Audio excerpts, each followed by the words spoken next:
merci. Soyez le bienvenu. Vous êtes PDG, président directeur général du CNES, le Centre national d'études spatiales. Vous allez évoquer la souveraineté spatiale européenne, comment défendre les parts de marché de l'Europe tout là-haut et savoir si on est toujours bien placé dans la course à l'espace. Mais d'abord, Paola, des images. Bah oui, on avait envie de vous montrer ces images que la NASA publie ce matin, des images magnifiques, spectaculaires de l'énigmatique Uranus. Regardez ces lunes, regardez ces anneaux. On n'a jamais vu Uranus comme ça. Imaginez du télescope spatial James Webb qui nous a fait rêver toute l'année. On a vu des images absolument magnifiques, des galaxies d'étoiles, des lumières. Regardez des voies lactées comme on n'avait jamais vu. Est-ce que c'est que le début pour l'homme de la conquête spatiale quand on voit ça? Ah oui, on est évidemment encore au début de l'exploration. Il y a encore énormément de choses qu'il faut qu'on découvre, qu'il faut qu'on comprenne, aussi bien sur les mécanismes fondamentaux, la création de l'univers. C'est aussi derrière notre histoire aussi qu'on essaye de comprendre. Et puis c'est l'exploration, les images incroyables qu'on voit d'Uranus. C'est l'objet du James Webb, de ce télescope incroyable qui a quand même coûté la bagatelle d'une dizaine de milliards de dollars. Petite bagatelle, oui. Voilà, donc un objet absolument incroyable.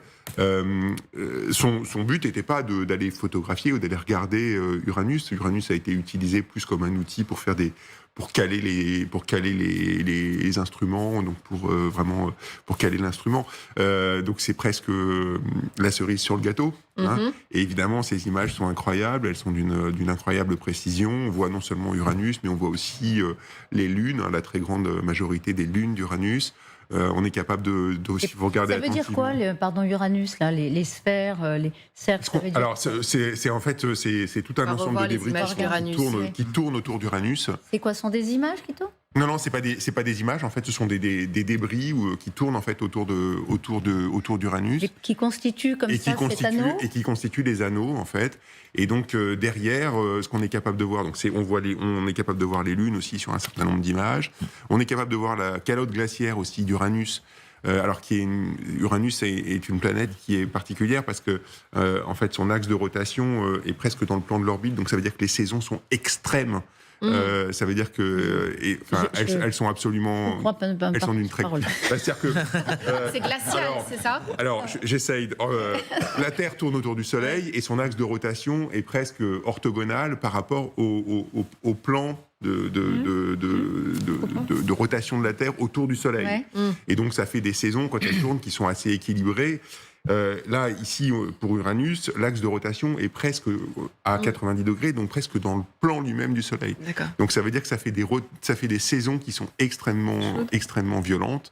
Et donc, on va observer la calotte glaciaire. On va pas aller habiter sur Uranus. Mais la planète, pardon, excusez-moi Paola, je me laisse aller à des questions. Allez-y. La planète elle-même, c'est le centre. C'est très beau, Elisabeth. Oui. Très beau. Uranus. C'est le centre. Et au-dessous, ce sont donc des anneaux constitués par des débris. Des gaz. D'accord. Donc si on devait un jour aller sur Uranus, on irait au centre. On n'irait pas on irait au centre. Je doute. Alors, je doute qu'on aille vraiment explorer Uranus de très très près, mais voilà. Bon, alors en tout cas, il va falloir aller dans l'espace. Et c'est vrai que 2023, cette fin d'année, c'est aussi l'occasion de faire le bilan. Alors Ariane 5 a effectué son 117e vol. C'est un peu la fin de carrière pour cette grande dame. Et Ariane 6, alors on en est où? Parce que ça a pris beaucoup de retard. Est-ce qu'il va y avoir un vol en 2024? Alors, oui, donc mettons à la retraite Ariane 5. Oui, effectivement, c'était son dernier vol. On en est très très fiers. C'était un lanceur qui était conçu par le CNES. Alors il y a longtemps, mais donc on est on est très fiers de la carrière de ce lanceur-là, qui a été une fiabilité incroyable. Donc voilà. D'ailleurs, c'est sur Ariane 5 qu'est parti le James Webb. C'est-à-dire que la NASA nous avait demandé de lancer Ariane 5. Donc ce qui était aussi un signe de grande confiance dans ce lanceur. Donc Ariane 5 est à la retraite définitivement. On attend Ariane 6. C'est une situation de crise pour l'Europe du spatial parce qu'on est dans un moment où on n'a pas de lanceur disponible. 3 raisons pour ça. Il y a la transition entre Ariane 5 et Ariane 6 avec les retards d'Ariane 6. Donc l'industrie est en retard. Et donc le premier vol devrait arriver on va dire entre juin, juillet prochain. Mais vous mais n'êtes pas sûr parce que ça avait été annoncé pour juin et là. Non, regardez de plus près. On a dû annoncer juin, juillet. Ça prend encore peut-être un peu de retard. Non, mais alors non, ça prend pas de retard. C'est simplement en fait, on est dans la phase finale des tests. Les tests, ils sont faits pour tester. Donc ça veut dire qu'on découvre des choses. Il y a des tests qui se passent parfaitement bien, il y a d'autres tests qui se passent moins bien. Donc de temps en temps, il faut refaire des petites modifications ou changer un petit peu les protocoles. Et donc ça, c'est normal. Mais on est vraiment sur la phase de fin de développement du lanceur. Donc normalement, si tout se passe bien et si on ne découvre pas d'anomalies majeures, ça peut aussi arriver. C'est pas ce qu'on privilégie aujourd'hui du tout, mais normalement, on devrait avoir un lanceur qui arrive début de l'été. Voilà. Vous voyez Ariane 6 sur son pas de tir, et vous voyez à l'écran un essai. C'était un des essais combinés qui a eu lieu il y a quelques semaines. Qui a été réussi, donc, ce qui va permettre de lancer Ariane 6. Alors, on voit effectivement le retard, il s'illustre bien par le nombre de lancements en 2022. 5 en Europe, à comparer avec 75 aux États-Unis. Voilà, on a les chiffres. Alors, pour ce qui concerne les États-Unis, ça fait longtemps qu'ils sont dans la course en tête, mais est-ce que c'est l'irruption d'acteurs privés qui a fait qu'ils ont pris cette avance? Je pense évidemment à SpaceX d'Elon Musk, à Blue Origin d'Amazon, mais également à Virgin. C'est alors le chiffre évidemment est cruel parce que ça place l'Europe dans une position. Alors peut-être juste avant de répondre à votre question, 3 raisons. Le retard d'Ariane 5, le retard d'Ariane 6, ça c'est la première raison. La deuxième raison, c'est qu'on utilisait Soyouz, qu'on lançait de Guyane, et évidemment avec la guerre en Ukraine, ça c'est terminé et donc on ne l'utilise plus et c'est beaucoup de lancements en moins. Et puis des difficultés industrielles du petit lanceur italien qui est fait pour l'ESA, qui s'appelle Vega et qui connaît des difficultés techniques. Donc oui, situation de crise aujourd'hui. Maintenant, si on regarde les chiffres aujourd'hui, qu'est-ce qui se passe? Ça illustre avant tout le leadership américain sur le spatial aujourd'hui, qui est plus fort que jamais. Moi, je voudrais juste rappeler la France est le deuxième pays au monde en regardant le budget spatial par habitant. D'accord. Ah bon? Donc Deuxième. C'est beaucoup. Oui, deuxième. Mais, je vais vous maintenant donner les chiffres bruts. Le premier est quand même très très loin devant, ce sont les États-Unis. Les États-Unis consacrent aujourd'hui 70 milliards de dollars par an au spatial. Ils ont toujours été extrêmement gros investisseurs. 70 milliards, la France, qui a annoncé de nouveau un effort important, qui a été la Première ministre l'a annoncé il y a à peu près un an, et on est on track, c'est-à-dire qu'on est bien sur cette ligne-là. Aujourd'hui, c'est un gros effort de la France, qui a un vrai leadership européen, mais c'est 3 milliards par an. Et donc ce différentiel, et les autres pays européens, après, derrière, c'est l'Allemagne et l'Italie qui mettent à peu près 2 milliards, la Grande-Bretagne et l'Espagne, peut-être 1, je ne sais plus les chiffres exactement en tête. La Chine, la Russie... Et donc en Europe, globalement, les budgets qu'on consacre au spatial sont très très très loin de ce qu'on fait aujourd'hui aux États-Unis. Alors en plus de ça, aux États-Unis, il y a Elon Musk et il y a effectivement un succès incroyable autour de SpaceX, parce que c'est un double succès. C'est un succès d'un lanceur réutilisable auquel on n'a pas cru pendant très longtemps en Europe. Vous les avez un peu sous-estimés. Oui, très clairement. Ariane était en position de leadership il y a encore une quinzaine d'années ou une dizaine d'années. Et effectivement, on n'a pas cru au réutilisable parce que personne ne croyait à des cadences aussi élevées. Tout le monde se disait le réutilisable, oui, c'est faisable, mais à quoi ça sert d'avoir un lanceur réutilisable? Parce que finalement, le nombre de lancements qu'on a à faire, il n'est pas si élevé que ça. C'est le génie disruptif d'Elon Musk. Et voilà, en fait, c'est ça, parce que ça a marché, parce qu'en fait, derrière, il a ça, et puis derrière, il a ces satellites qui lancent à très très grande cadence, qui sont des satellites de Starlink, donc pour faire de la communication en orbite basse. Et donc, effectivement, c'est ça qui fonctionne aujourd'hui. Il faut reconnaître, effectivement, cette dimension visionnaire d'ingénierie d'Elon Musk, avec tout ce qu'on peut dire après sur le personnage. Je ne vais pas qualifier ici, mais bien sûr. Donc, oui, bien sûr. Donc, c'est un challenge. Alors maintenant, l'Europe, elle rebondit. On a Ariane 6 qui arrive. On a une constellation en orbite basse aussi, qui est une constellation européenne, Iris-Square. Ce vaisseau cargo aussi, puisque Emmanuel Macron est venu la semaine dernière à Toulouse et qui veut mettre la gomme sur ce vaisseau qu'on va voir. Et je vais vous demander à quoi sert ce vaisseau cargo spatial. C'est quoi son nom? Non, ça c'est parce qu'il y a aussi d'autres leaders, mais là on va voir le vaisseau cargo, je pense. S'il arrive, en tout cas, donc, on apprend que Emmanuel Macron mise énormément là-dessus et qui vraiment il veut mettre la gomme, quoi. Voilà. Donc alors je suis un tout petit peu prudent parce que là, on voit effectivement, c'est un projet de vaisseau cargo. Il va y avoir une compétition entre différents projets. Donc, lequel ça sera retenu à la fin, je ne sais pas. Mais qu'est-ce que c'est un vaisseau cargo? Alors, c'est simplement un vaisseau qui est capable. On part de Terre, on amène des choses en orbite, des expériences, voire peut-être des astronautes après demain, du carburant, de l'eau, de la nourriture pour une station spatiale, etc. Et puis derrière, après, une fois qu'on a fait ça, on est capable de revenir. Donc, on assure de la logistique en orbite. Et c'est clé, pourquoi ? Parce qu'il y a une économie de l'orbite qui est en train de se développer. Les coûts d'accès à l'espace, ils baissent. Ils baissent en Europe, ils baissent aux États-Unis, ils baissent partout. Les coûts de développement d'une station spatiale, ils baissent aussi de manière absolument radicale. La station spatiale internationale, elle a coûté 100 milliards de dollars. Les nouveaux projets de station spatiale, on parle de 2 ou 3 milliards. Donc, vous voyez, les coûts sont en train de baisser, les stations vont se multiplier. La présence de l'homme en orbite, c'est une forme de low cost. Mais pardon, c'est grâce à la concurrence ? C'est une nouvelle technologie, des maîtrises de technologie, plus de compétition, de nouveaux acteurs qui arrivent sur le marché. Et donc, effectivement, les choses sont différentes. Et il faut qu'on ait notre place, il faut qu'on évolue, il faut qu'on change notre manière de faire. Le monde du spatial avant, c'était un monde d'agence et de défense, exclusivement. Et aujourd'hui, on voit qu'on a l'arrivée de nouveaux acteurs privés qui, pas sur tous les domaines, mais sur un certain nombre de secteurs, arrive et parfois arrive à changer la donne. Et donc, c'est très intéressant.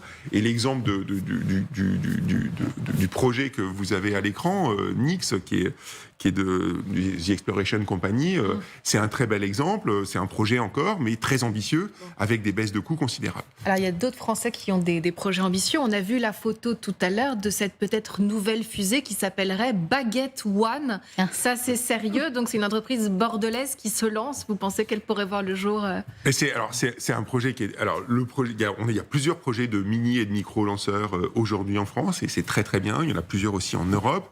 Donc, il y en a un à Bordeaux qui est particulièrement intéressant, qui est Baguette One.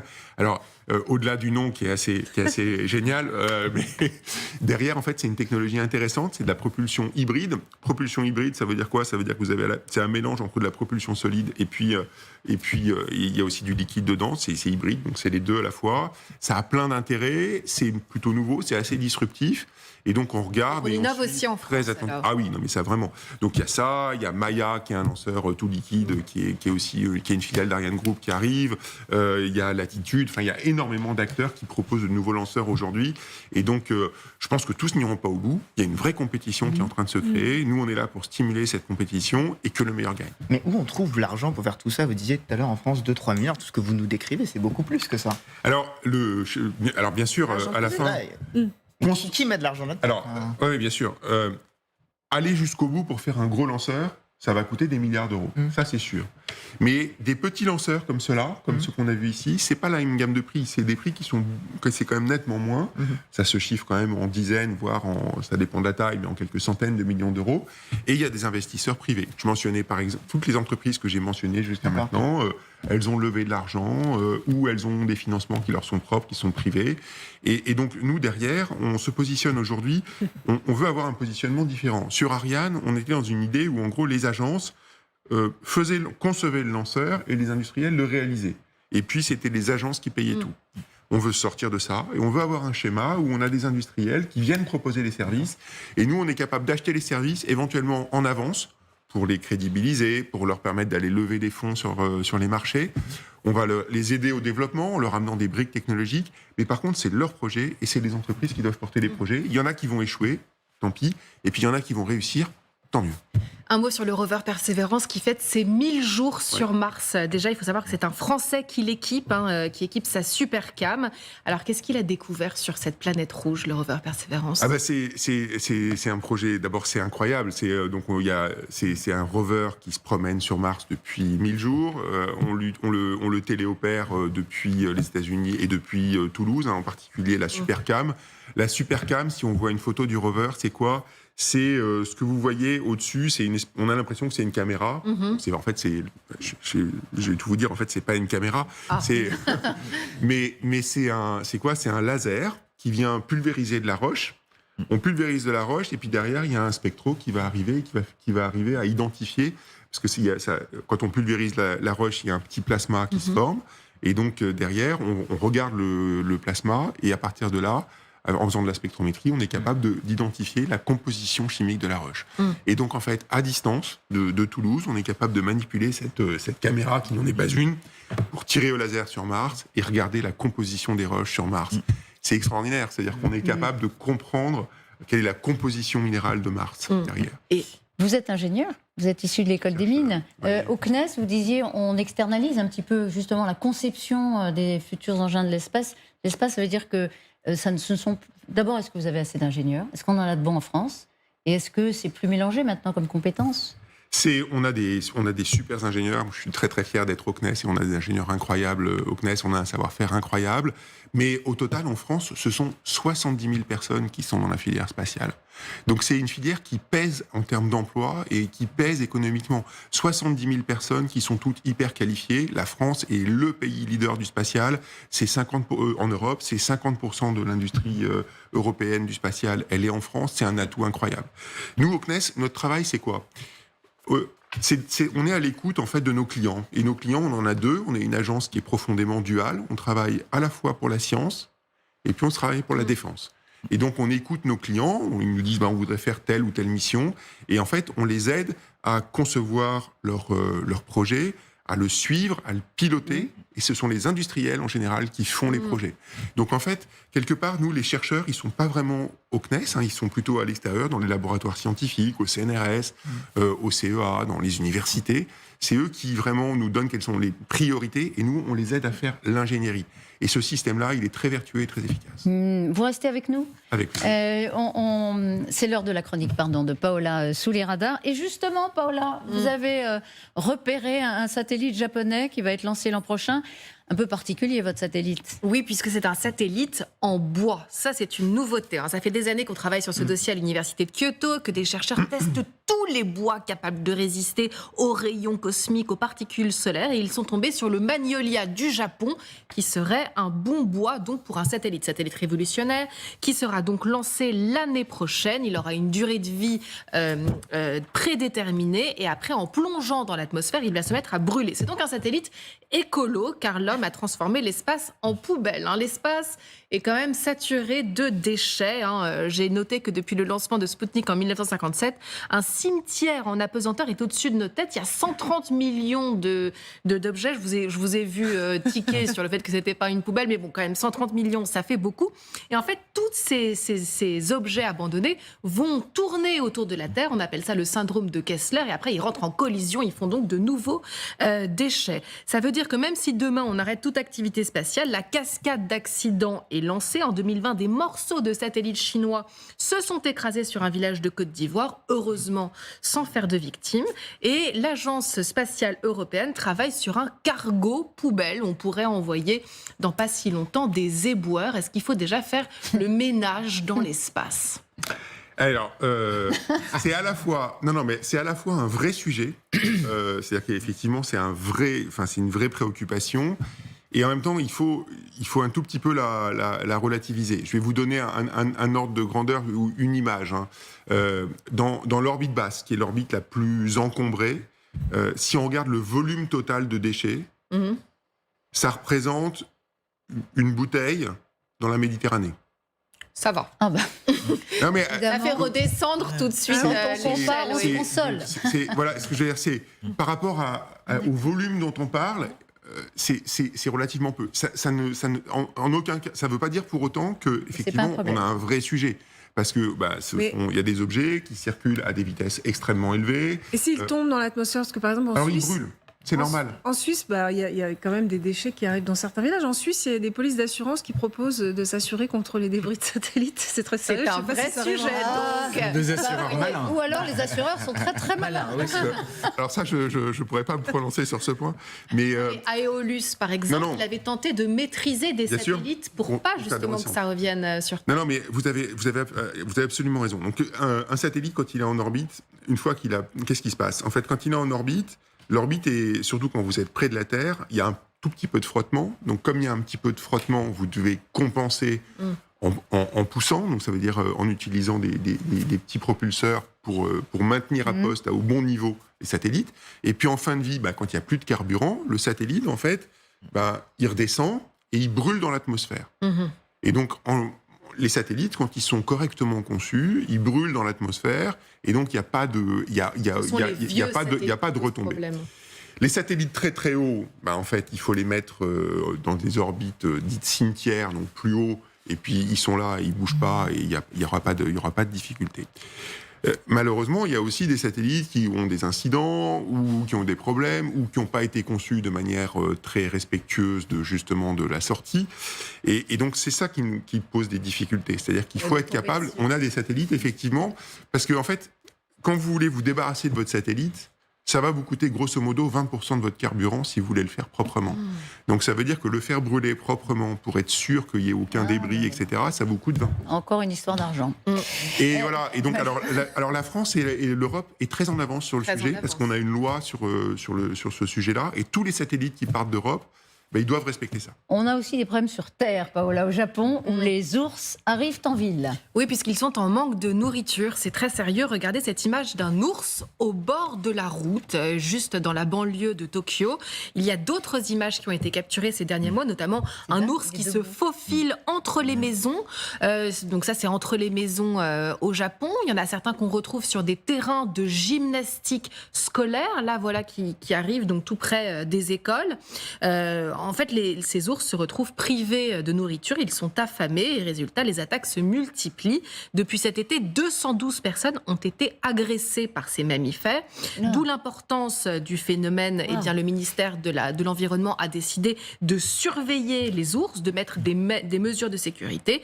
Et qu'est-ce qui est en cause? Évidemment, c'est le réchauffement climatique. En fait, l'été a été beaucoup trop chaud. Il a privé les ours de glands, de baies, de châtaignes. Ils n'ont pas assez mangé pour hiberner. Voilà pourquoi ils descendent en ville, parce qu'il leur manque du gras pour cette hibernation qui dure en général de novembre à avril. Pendant près de 6 mois, l'ours peut rester sans bouger et cet état de torpeur absolue pourrait bien servir à l'homme, surtout s'il veut voyager dans l'espace. Ça y est, on y retourne, pour faire des voyages notamment sur Mars, parce qu'il faut 260 jours pour aller sur Mars, ça fait quasiment 9 mois. Alors on dit que l'Agence spatiale européenne réfléchirait à faire hiberner des astronautes pour qu'ils ne bougent pas de leur cabine. Est-ce que c'est vrai ça, ou est-ce que c'est de la science-fiction? Hiberner des astronautes pour aller sur d'autres planètes? Alors, présenté comme ça, c'est un peu de la science-fiction. Par contre, ce qui est très important, c'est effectivement quand on regarde la durée du voyage. C'est un voyage qui est très long. Faut vous imaginer que vous allez faire ce voyage-là dans votre Twingo. C'est à peu près... Enfin, bon, j'exagère un petit peu, mais c'est plus pour... voilà. Donc... c'est des conditions qui sont quand même très très particulières. Et donc il y a tout un tas d'études qui sont aujourd'hui menées. On emmène en France au CNES, on emmène au sein de l'ESA pour justement comprendre quels sont les impacts psychologiques sur les individus qui vont être placés dans ces conditions-là.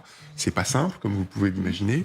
Et puis une des difficultés fondamentales, c'est aussi les impacts qui sont non pas psychologiques, mais pour le coup physiques, parce que vous êtes dans un environnement spatial qui est extrêmement hostile.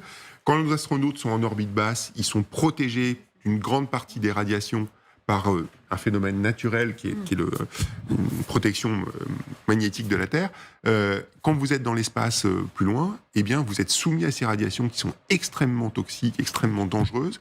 Et donc, pour les astronautes, c'est un des vrais enjeux pour aller sur Mars. C'est une des vraies questions. Dernière question, toujours fascinante, Paola. Oui, puisque Congrès aux États-Unis, on a interrogé sérieusement, notamment le Pentagone qui a lancé des études sur les ovnis. Alors vous, juste une question comme ça, est-ce que vous pensez qu'on est seul sur Terre, ou est-ce que vous pensez que dans ces milliards de galaxies, il y aurait d'autres formes de vie? Alors, moi, je vais vous faire une réponse probabiliste, c'est-à-dire qu'on se rend compte qu'aujourd'hui, les conditions, des planètes qui sont susceptibles d'héberger de la vie, en fait, on en voit de plus en plus, et on n'en voit qu'un tout petit bout.